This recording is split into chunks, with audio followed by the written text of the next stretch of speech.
लोग आपको ताने मारें, लोग आपको गलत कहें कि भाई आप तो मालिक का नाम लेने वाले हैं, आपको तकलीफ क्यों, आप बीमार क्यों, आपके छोटे बच्चे की या बड़े की या फलां की मौत क्यों।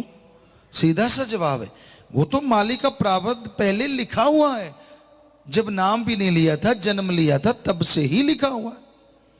वो तो परमात्मा ने लिख दिया कि हाँ भाई इतनी देर आत्मा को इस शरीर में रहना होगा। तो वो तो सबने जाना है, लेकिन ये कहिए कि आपके वाली भटकती फिरेगी अगर नाम नहीं लिया, हमारे राम नाम अगर लिया है तो मालिक की गोद में विराजमान होके निज धाम सचखंड सतलोक अनामी जाएगी। जमीन आसमान नहीं, जुगों जुगों का अंतर है इन बातों में। तो आदमी को हमेशा ही रूहानियत की सोच में रहना चाहिए। मालिक से दुआ करते रहो जो आपको जायज लगता है, भक्ति करते रहो, इबादत करते रहो। अगर आपका मालिक पे दृढ़ विश्वास है, आपको यकीन है, तो वो गलत तो कभी किसी का कर ही नहीं सकता। सवाल पैदा नहीं होता। वो तो कभी जो उनको बुरा कहते हैं, जो उनकी निंदा करते हैं, उनके लिए भी मालिक से दुआ करता रहता है। किसी को गलत क्यों कहेगा, किस लिए कहेगा।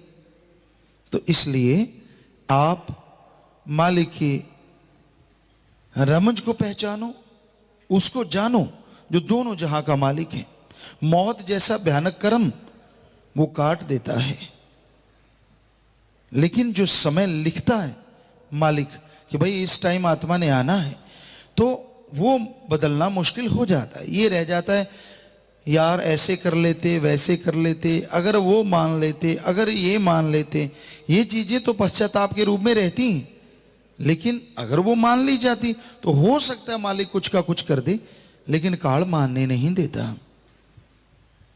क्योंकि उसकी भी तो ड्यूटी है। वो इस तरह से बुद्धि को घुमा देता है, आदमी के ख्याल में भी नहीं रहता कि ऐसा भी हो सकता है। तो भाई सुमरन करो, ताकि मालिक से जैसा प्यार आपका लगा है उसमें लेश मात्र भी अंतर ना आने पाए। अपने आप को मजबूत रखो, इरादे बुलंद रखो। एक्सीडेंट में कितनी मौतें हो जाती हैं, किसी किसी घर के सारे खत्म हो जाते हैं। वो किसको लाना देंगे, किसको कहेंगे कि ऐसा क्यों हुआ। भगवान को नहीं मानेंगे तो भगवान को पहले कौन सा मान रहे होते हैं।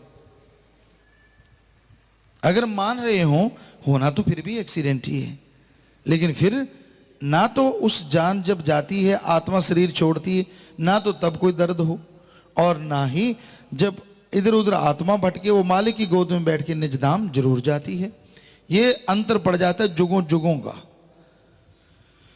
तो भाई यही हकीकत है, यही वास्तविकता है। तो आप सोचिए संसार में ऐसा कितना हो रहा है।